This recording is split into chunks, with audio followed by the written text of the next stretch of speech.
guys, welcome back to my channel.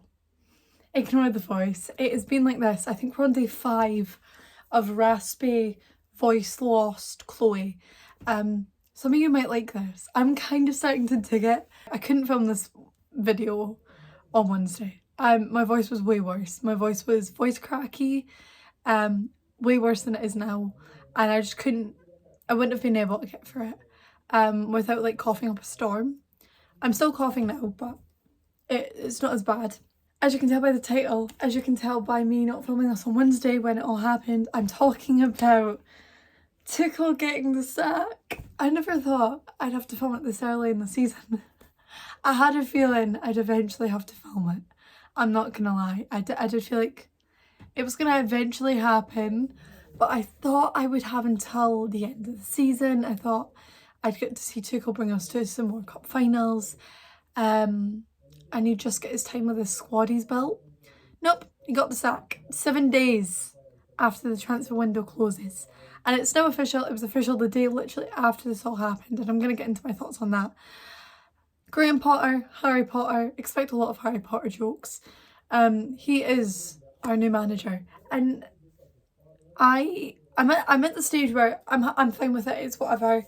I can't mourn Tuchel forever, but I can be very annoyed at the way it all played out. But I can look at it and go, I understand why we have bought, I'm acting like he's a player, but we have bought him. He's as a manager, you have to pay for him.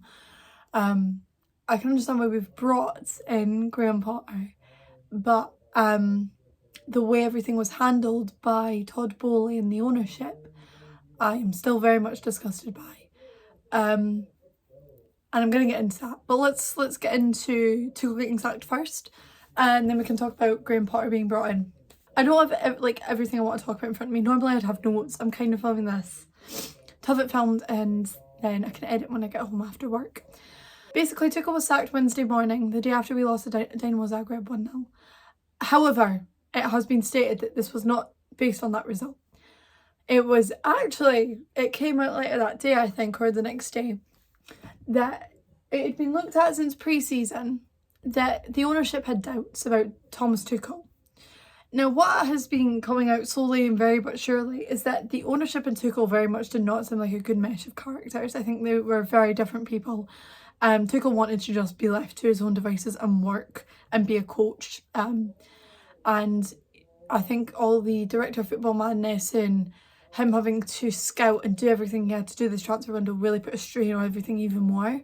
And I think it's very obvious now that you see the Roman, Marina and Petter structure benefited Tuchel highly. And when he lost all of that, he was very vocal when Petter left. When you actually look at it with a lot of hindsight and everything going on, Petr Cech leaving probably was the nail in the coffin for Tuchel. For Tuchel, it was the last link to the Roman Marina era. It was someone who knew how he worked, had a great relationship. That structure and Thomas Tuchel got along like best mates of like 20 million years. Like, you couldn't fault it, and you kind of thought with the way they stood with Tuchel against the Lukaku situation that he would have eventually been given the time. And I think it's just the sanctions as well had a massive hit on the way Thomas Tuchel looked, really. I think he was a mouthpiece for the club. He had to talk on the war a bunch of times, which he openly was like, stop asking me questions about it. I'm not a politician. And you've got to look at, he went through something that no other manager has ever really been through.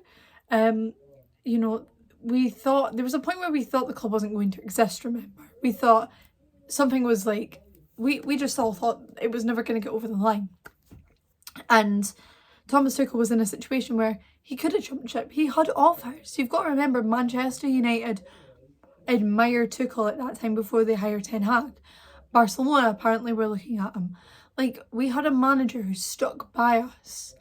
And the minute that the ownership that has just been brought in, they have pushed him to the side in a way that I cannot absolutely agree with.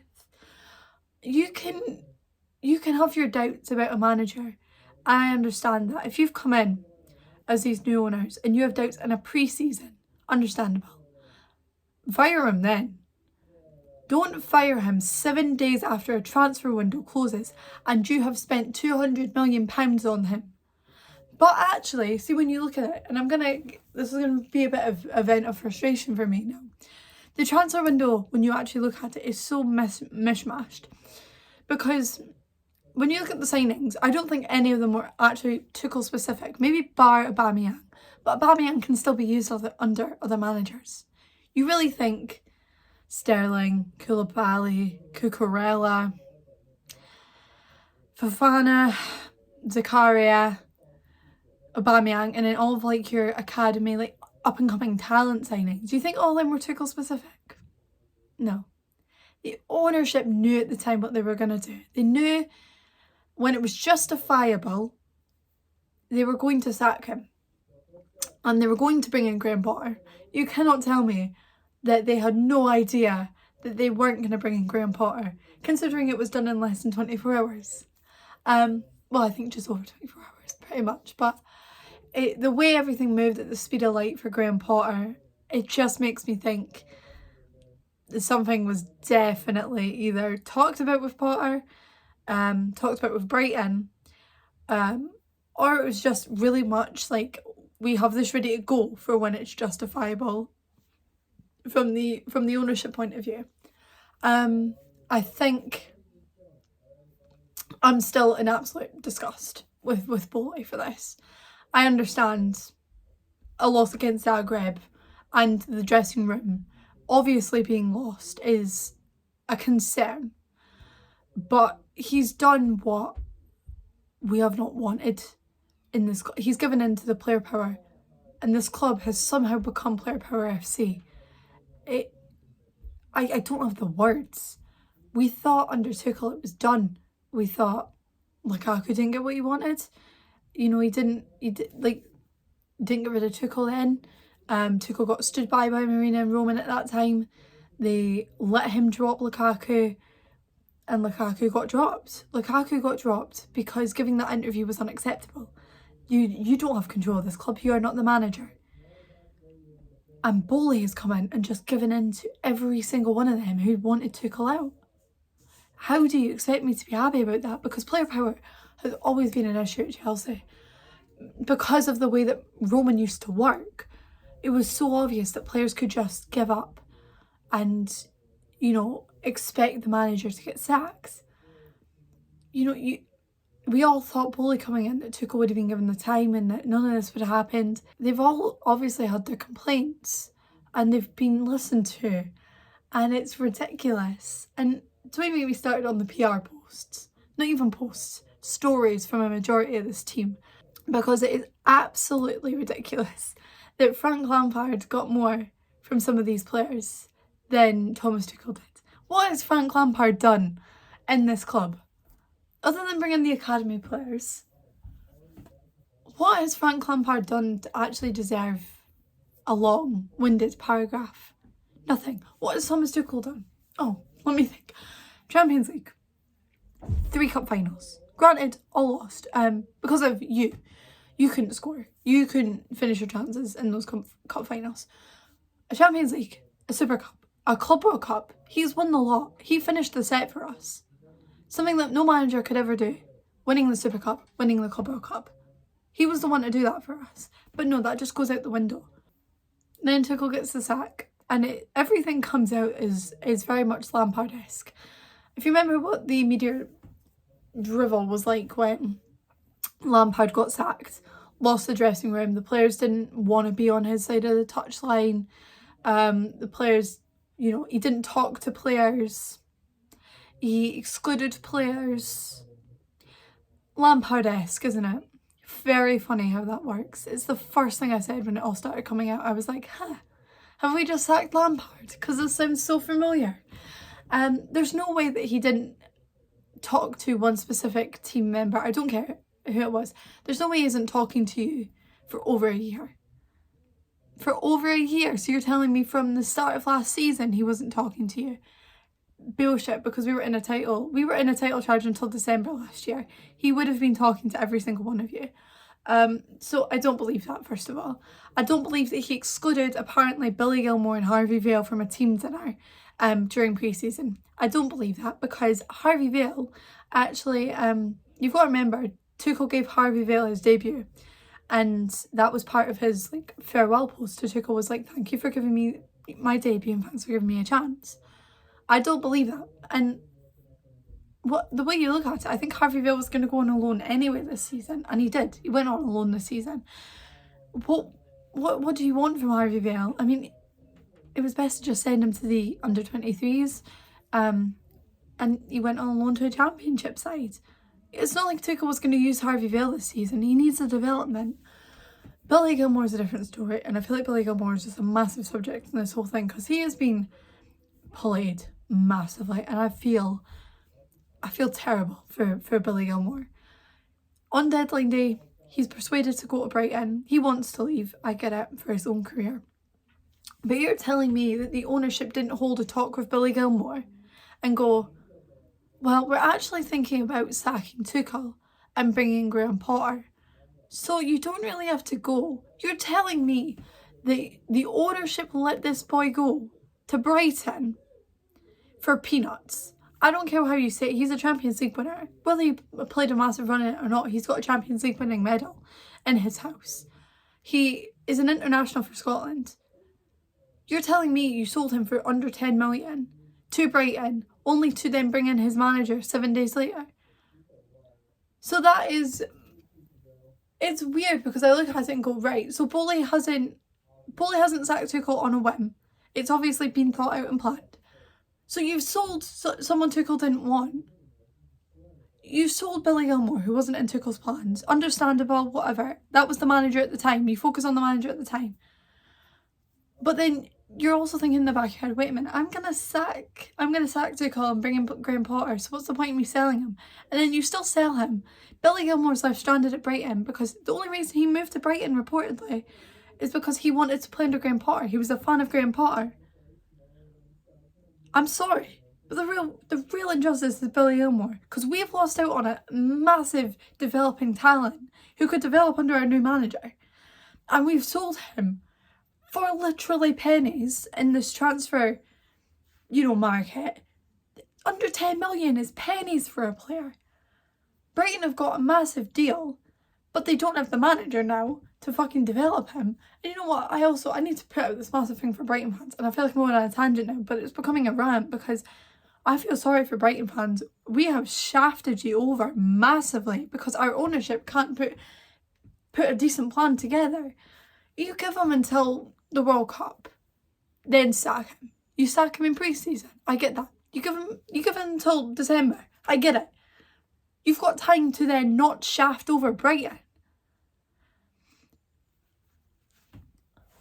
Like, I am so sorry to Brighton right now, because we have taken your manager, 5 of your backroom staff, and left you with what, a player in charge.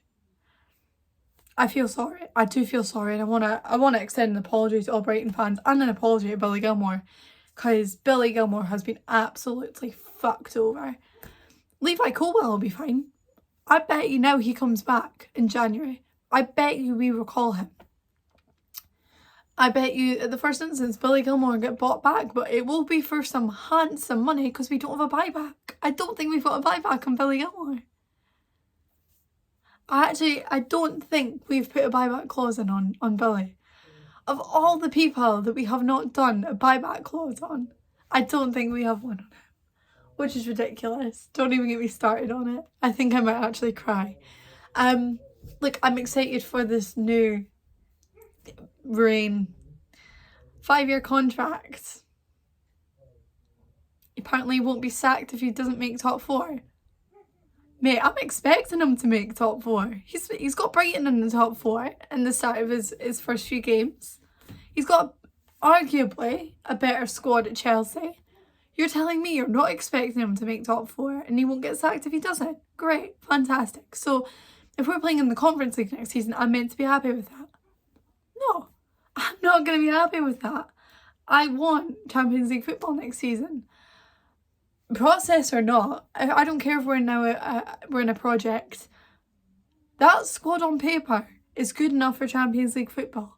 That squad on paper is good to get far into the Champions League. I expect a lot from Graham Potter. I can't lie. Like, new manager or not, he's an up and coming manager with some apparently amazing football.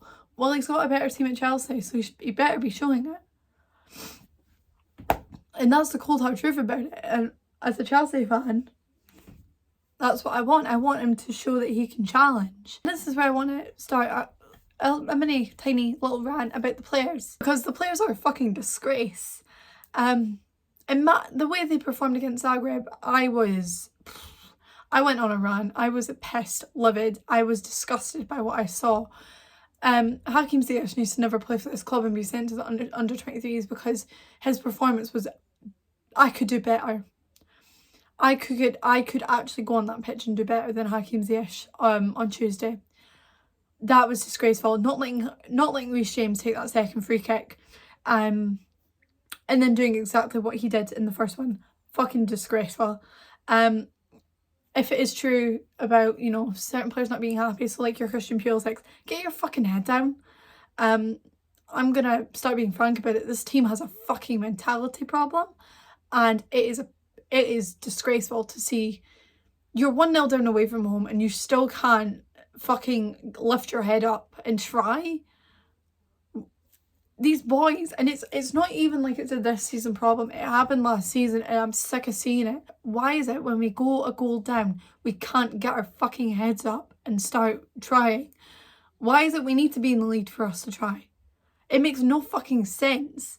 This team, I hope Graham Potter is given full reign to just kick this team into shape, because they all need a fucking telling to.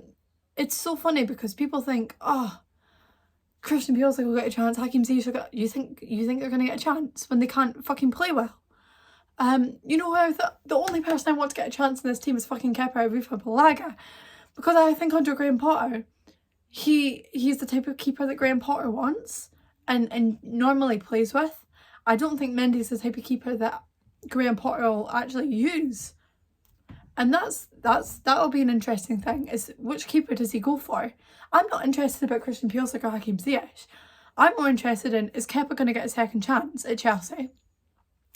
I'm more interested in, you know, does the youth that we've brought in actually get a chance? Because Graham Potter likes his youth.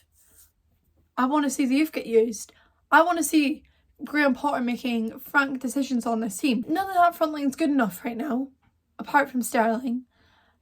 But I mean, I want to see what can Potter do with Kai Havertz? What can Potter do with Raheem Sterling and Aubameyang? You know what? Give Broja a chance. I want Broja to start on Wednesday. I want the youth and the young ones in this squad to get a chance. Broja's just signed a 6-year deal. I want him starting on Wednesday. I want to see massive changes in the way this team runs. I think over time, we'll have a squad that's going to challenge for titles. I think, depending on what happens this season, I'll make my judgment. But I'm glad I've chosen this season to talk about Chelsea, because what a fucking rollercoaster it's already been. Like I said, my main expectation on Wednesday is that these boys' heads are up, they actually play some football, and that we score, you know what, 3 goals. Because we've not been scoring some convincing goals from our attackers lately. So that's my thoughts on that.